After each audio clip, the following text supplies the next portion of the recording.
It's just really a swap out from the D we've ran all year. So Ekblad comes out, Jones goes in. We've got Kulikov and Mikkola back together. That's been their pair all year, and Uvis Belinskas, excuse me, plays with Smitty. So we kind of look exactly like we did 10 days ago on our blue line. So there's no adjustment for us there.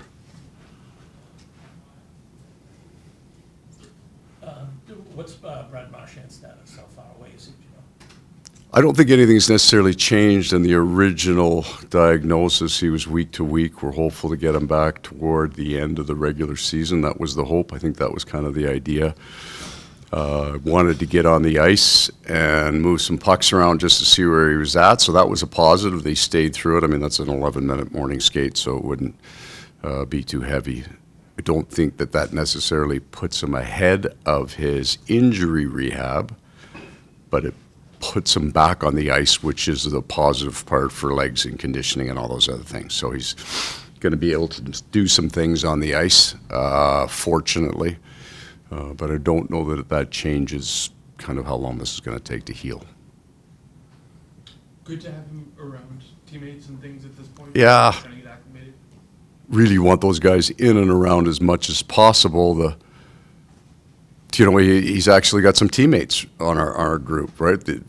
Basically, the entire fourth line from 2 years ago is there, and then, he played with Sam Bennett and Sam Reinhart. So he comes in. There's 5 guys that he has a relationship with already, and then he's not 22, right? He's been in the league, so everybody's run into him one time or another. It's easier for the older guys to walk into a room. They've just got an awful lot of experience with it. What's his most significant contribution in your vision for him to make for the Panthers? How can he help your team the most? I think across the spectrum of the game, we feel that stylistically he fits our team. So we didn't bring necessarily a perimeter outside playmaking player. We brought an inside player here. Probably the piece that we think is equal to what he can do on the power play, what he can do 5-on-5, is his penalty killing. So we had we felt two potential needs going into the deadline. It was the top 4 right-handed defensemen, and we wanted to augment our penalty killing, which was really our strength last year. It was a really important piece to us. So, we had saw him and Bergeron kill a lot of penalties, and it didn't go well for us at times. So we think there's an added piece that's important to us that he'll bring to the table. Coach, as an opposing coach, if you can think back over the years, what was one of the things you noticed about him that matured as the years went on? Make the right play. So he's a very, very skilled hockey player. And he brought that intensity and that physicality probably from game 1, right? That was a constant in his game. But these skilled guys, they either stay with the game that they brought to the league, they're skilled, they're making plays, and their risk profile doesn't change. Because especially if they're very, very skilled, they're making that play. They're going to turn over a bunch, but they're still trying to make that play. But there was a shift for the high-end guys. The great team players learn to change their risk profile. And I think it comes with confidence. Like the really elite guys with true confidence, sometimes it's the plays they don't make. They're going to make those. They even did it in practice. There's some pucks that you don't want to try, plays you don't want to try to make. I think he's got a good handle on that. He's going to make the right play. He'll put the puck deep if he has to. He'll battle it out on the wall and not try to force something inside. And then they have a hand set and a skill set that once or twice a game they do something special. Often when you pick up a player at this stage of the game, it's because of the role he can play from here until the end of the season and right. the season to meet an immediate need. Yet in this case, Brad has the injury situation that he's got to deal with, and his date of return is questionable. So were you making this trade with the idea that you want him for the long term beyond this season? We'd like all the players that we've brought in to consider us in the future. Like anybody who's hard up against a cap, right? There's some decisions that have to be made, and if you have any success in the playoffs, your players get more coveted by other teams, and sometimes we just can't. But the players that we brought in, we're very, very aware of our room, the closeness of the core guys that have been here, and we want people that we think that can fit into that and become part of it. So on the trade, when we bring somebody in, the idea is you can play here for as long as we can fit you. Just to go back to Ekblad a little bit, what is the void that he needs, and why specifically, to go back to your answer there, do you think this defense is able to? Well, just we use him. He has been on the top of our number one power play unit, so Seth will step into that. He kills more. He takes more penalty kill time than Seth has, but that's a place that we wanted Seth to step into. We wanted him to kill more penalties in the last 20 games to get used to what we do. Seth is, I mean, they're very similar in size and range. They can get across the ice. They can take ice. It fits how we defend. We're not a give ice team. So the silver lining is, and we felt with Seth, he's not a rookie player. He's going to learn our game, and now he's just going to add. We thought we could take him from 25 minutes down to 18 or 19, and now we're just going to push him right back up there to what he's used to, but ask him to play a game that is ours. So he'll get more reps. He's going to get penalty kill time. He's just going to step into all the things that Aaron did. We were lucky we had two of them for a few games, and it was pretty good for us. Coach, a lot of times organizations will bring in a player, Brad's better experience, kind of push them over the top, knowing how to win, et cetera. How does that dynamic, shift given the fact that you won a championship last year, and what is the dynamic of Brad kind of coming to you to play for him since it hasn't won in a while? Like how does he help your group from that dynamic? If you look at it, it's a good question, because there are sometimes you feel that you have a need or a void, and you're asking, you'll see especially younger teams bring in this guy to help lead in that direction. What I'm hopeful for here, and I'm going to put Seth Jones in the same category, even though they're coming from different organizations, and the organizations were in different places, that you don't have to, that you can come in and just play and have fun, because, and you will lead in doing that, but you don't have to teach as much in the leadership department. Be yourself, come in and play and have fun. It's not all on you. As a matter of fact, we spread it around over everybody. So you don't carry necessarily that burden of leadership. Insofar, sometimes leadership is a burden, but you can lead by your personality, your true personality. The pressure comes off you a little bit when you walk into a room that's got some guys that have been there and some vocal guys. We got a really fun room. We have a lot of different personalities. It's not all the same guy. Like, I don't know, I got to point them out, but we got some strange dudes in there. I guess the coach is one of them, but that's what makes it fun. So bring your own personality, be exactly who you are. Don't ever try to be somebody that you're not, because that's not what we traded for. We want, if you're funny, be funny. If you're not, just sit there and laugh. Whatever it is that who you are, be yourself. And I think when you come into maybe a more veteran team, you have a better chance of doing that. Coach, first goaltender tonight. Sergey plays tonight. And then we talked so much in the past about how this matchup and series has been some of the nastiest, most exciting Yeah. you've seen in a while. With both teams kind of missing some of those emotional drivers now in this matchup, do you expect the same tonight? Oh, I do. I mean, they're in a really interesting situation. I watched their game against Tampa. I don't know how many years has it been since the Boston Bruins had the pressure come off them. In terms of what the expectation, I mean, we're talking about decades where at the start of every year they considered themselves a legitimate threat, and they were. So you just go back, I mean, they won, 10, 15 years ago, and then at 132 points 2 years ago. It's been a dominant team for a long time. So there's a bit of a reset here.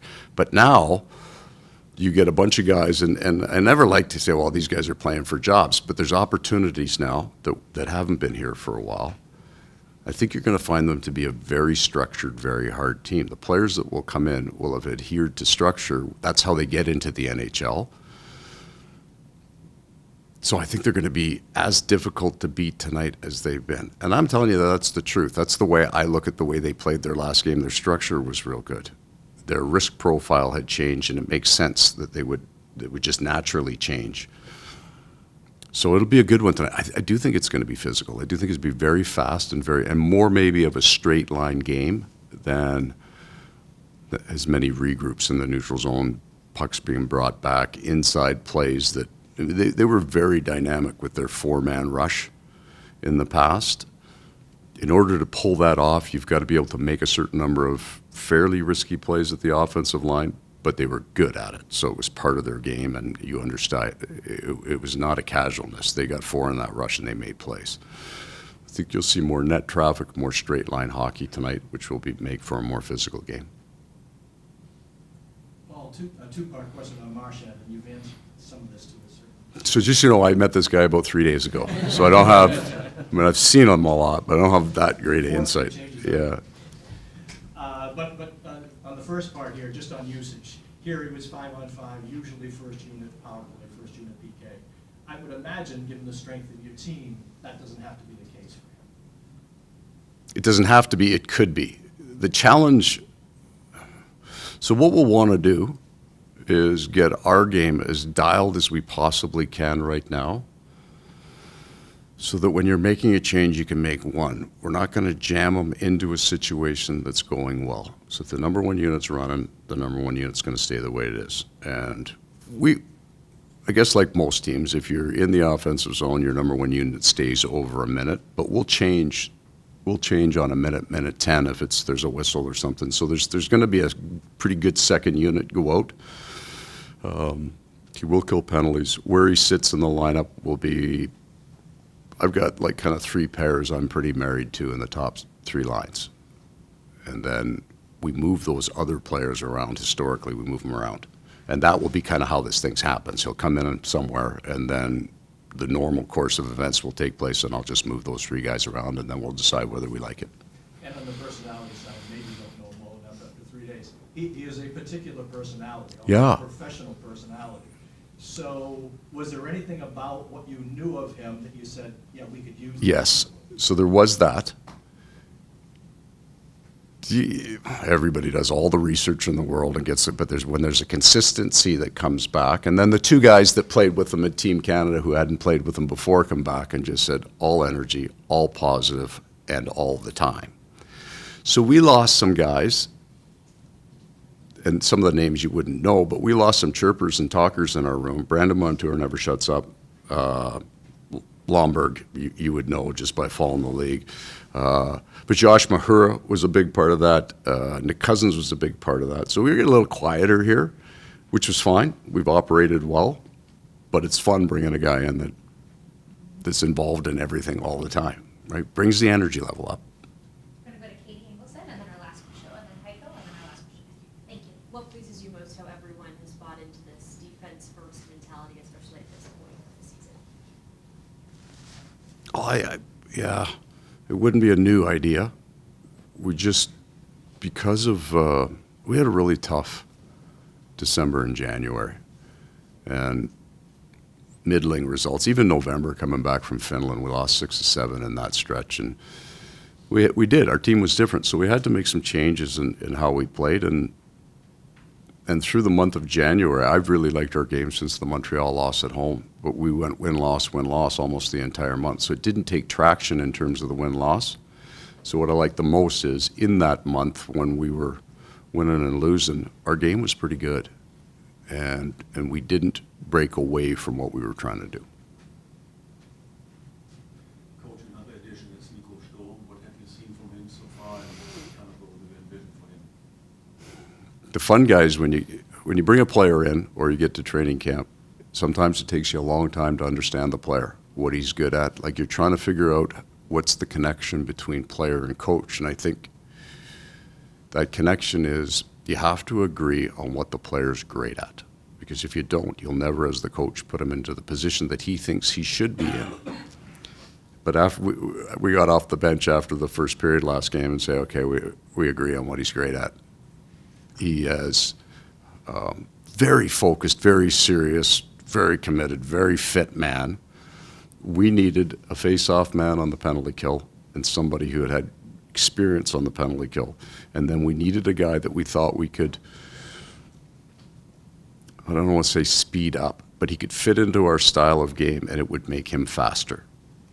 In order to do that, you got to be a guy who can read the game. If you can read the game here, You have a pretty good idea what's happening next, and then you can move. And we felt the way we played would fit the way he plays. So I would say my thoughts on him is I understand his game after one, and that doesn't happen very often. I think I have a really good idea of what he's great at, and he showed it to us. Coach, how impressed have you, since you've been here in Florida, how impressed have you been with Bill Zito, brain trust around him, and how they identify needs for your trades or free agency? I think there are two great stories in Florida. One is the players, and the second one is how they got there. And it changes the way you look at people as the coach. Bill's in the coach's room every day because we want him, because he's fun and he's smart, and he brings a lot of energy, and that rubs off on you. But I made a comment about it, kind of agreeing on what a player is great at. He always is constantly looking at a player and saying, "What's he good at? Like, what can we get out of him? How could he fit with us?" It's not. I mean, he's not Pollyanna. He's aware of the shortcomings of some players, but you hear that line, how do you get better, how do you get better? My favorite story about Bill is I've been working for him for about 2 weeks, and I'm interviewing Sylvain Lefebvre as an assistant. And Bill calls, and he says, I think I can get Matthew Tkachuk, but it's going to be like really expensive. And I got off the phone and think, you are not getting Matthew Tkachuk. That is never, ever going to happen. And then the phone rang like 2 hours later. Okay. All right, things are different here.